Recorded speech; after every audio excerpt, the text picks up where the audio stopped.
Bonjour à tous, c'est Gaël de Frandroid. Voici le troisième flagship de OnePlus, le OnePlus 3.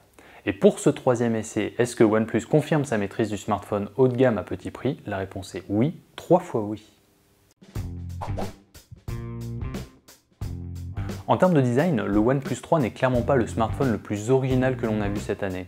Il reprend en fait une grosse tendance de 2016, à savoir une coque en métal avec des antennes visibles, un mélange de HTC et d'iPhone, et un module photo qui dépasse.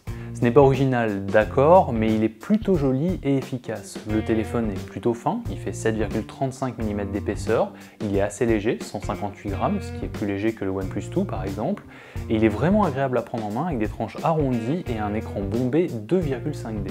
Pour le OnePlus 3, OnePlus a repris les points forts de ses précédents appareils. C'est donc un appareil plutôt imposant de 5,5 pouces, qui est doté d'un capteur d'empreinte digitale très réactif situé sous l'écran, d'un port USB Type C et d'un slider sur la tranche gauche qui permet de passer d'un mode de notification à un autre. Il faut bien reconnaître que l'ensemble fait vraiment quali et on est assez loin de l'aspect smartphone haut de gamme au rabais des deux précédents OnePlus. Et que l'on ne s'y trompe pas, malgré son prix, le OnePlus 3 dispose bien des mêmes composants que les autres principaux smartphones haut de gamme de 2016 comme le LG G5 ou le HTC 10. On trouve donc un Snapdragon 820 associé à 6 Go de mémoire vive, ce qui est presque une première dans le milieu. Évidemment, avec une telle configuration, le téléphone est très réactif et tourne sans jamais ramer, cela va de soi. Cela se voit dans les jeux gourmands et dans les benchmarks où il s'affiche comme l'un des smartphones les plus puissants du moment. Enfin, à noter, comme ses prédécesseurs, que le OnePlus 3 est fourni avec 64 Go de mémoire interne et 100 ports carte micro SD, ce qui est d'ailleurs largement suffisant au quotidien. C'est toujours OxygenOS ici en version 3.1 et Android 6.0.1 Marshmallow qui fait tourner le OnePlus 3. Une interface qui ressemble beaucoup à Android stock, mais qu'il est possible de personnaliser. On trouve donc un mode sombre dans le menu des paramètres, ou la possibilité de bloquer une application de façon à ce que celle-ci ne soit jamais fermée dans le mode multitâche, quelques gestures et le retour du très dispensable Shelf, la page de gauche avec des applications et des informations sur le launcher. C'est simple et efficace.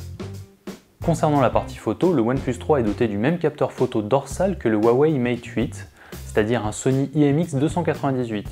C'est un capteur photo rapide et vraiment convaincant. Le rendu des photos est vraiment bon, tout comme le rendu global des couleurs.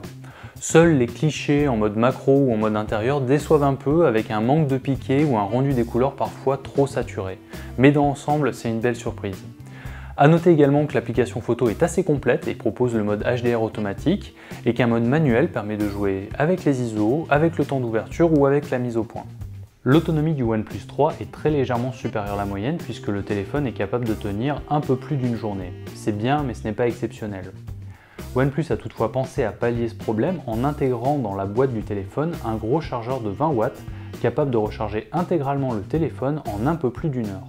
Ce OnePlus 3 n'a finalement qu'un seul gros défaut, c'est son écran. Il s'agit encore une fois d'un écran Full HD, mais AMOLED cette fois-ci. Et comme souvent sur les écrans AMOLED, ce dernier a été assez mal calibré par OnePlus. Ses couleurs sont ainsi beaucoup trop saturées, beaucoup trop éclatantes pour être honnête.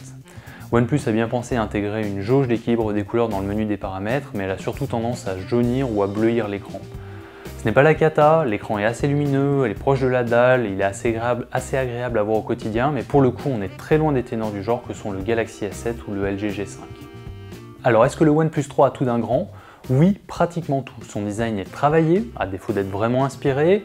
On tient là l'un des appareils les plus puissants de l'année et sa partie photo est vraiment soignée. Dans l'ensemble, il n'y a rien à dire si ce n'est cet écran malheureusement mal calibré qui ne conviendra typiquement pas aux utilisateurs exigeants d'Instagram.